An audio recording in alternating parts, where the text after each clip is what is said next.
Praise God, जय मसीह की। आज का जो भक्तिपूर्ण संदेश है उसका शीर्षक है उद्धारकर्ता की आवश्यकता।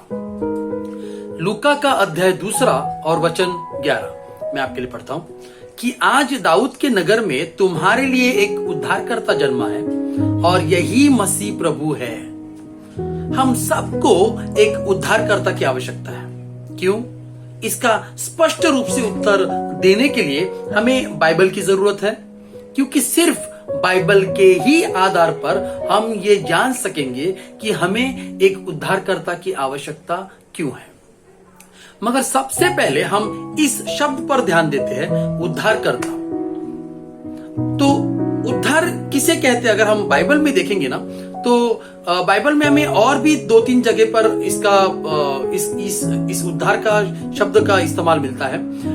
जैसे कि यशायाह का 43:11, 45:21 और 22 और यशायाह का ही 60:16 और न्यायियों का जो पुस्तक है उसमें भी हमें अध्याय 3 वचन 9 से 15 में देखेंगे तो वहां पर हमें उतनियल और यहूद ये उद्धारकर्ता के रूप में दिखते हैं। और इसके पहले जो मैंने आपको यशायाह के बताए उसमें परमेश्वर खुद उद्धार करता है।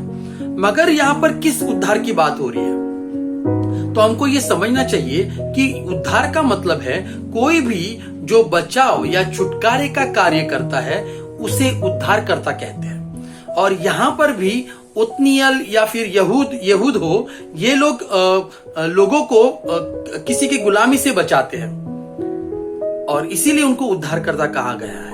परमेश्वर खुद भी उद्धारकर्ता खुद को कहता है इजरायली लोगों को। लेकिन जिस उद्धारकर्ता की हम बात कर रहे हैं वो है यीशु मसीह की उद्धार। यीशु मसीह हमारा उद्धारकर्ता और वो जो हमें पाप दंड से बचाता है। आमीन। और बाइबल उद्धार को लेकर हमारे सामने तीन मुद्दे रखती है। पहला, परमेश्वर पवित्र है और वो पाप को सह नहीं सकता। दूसरा, प्रत्येक मनुष्य ने पाप किया है क्योंकि वो स्वभाव से ही पापी है। और तीसरा, इसीलिए परमेश्वर के पास एक योजना है और उस योजना के लिए उसका पुत्र प्रभु यीशु मसीह महत्वपूर्ण है। आमीन। हमें ये याद रखना है कि परमेश्वर की हमारे लिए ये इच्छा है कि हम उसके साथ रहे। मगर हमारे लिए कठिनाई ये है कि परमेश्वर के साथ रहने के लिए हमें धर्मी होने की आवश्यकता है और हम में से कोई भी धर्मी नहीं। इसीलिए परमेश्वर मानव जाति को पहले ठीक किए बिना अपनी इस इच्छा को पूरा नहीं कर सकता। और क्योंकि वो न्यायी है तो उसे ठीक न्याय करने के लिए सारी मानव जाति को पापी घोषित करना होगा।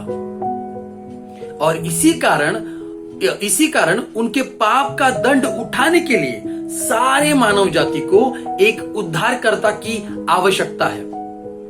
और पवित्र शास्त्र उसकी पहचान यीशु मसीह के रूप में करता है। आमीन। लूका का अध्याय 2 वचन 11 कि आज दाऊद के नगर में तुम्हारे लिए एक उद्धारकर्ता जन्मा है और यही मसीह प्रभु है। वैसे ही तीतुस की पत्री में 2 अध्याय वचन 11 और उस धन्य की आशा की अर्थात अपने महान परमेश्वर और उद्धारकर्ता यीशु मसीह की महिमा के प्रकट होने की बाट जोहते रहो। तो आइए हम सुसमाचार के जरिए सबको बताएं कि अगर हमें परमेश्वर के साथ रहना है तो हमें पवित्र होना होगा। और पवित्र होने के लिए हमें उद्धारकर्ता की यानी यीशु मसीह की जरूरत है। आमीन। Thank you. God bless you all.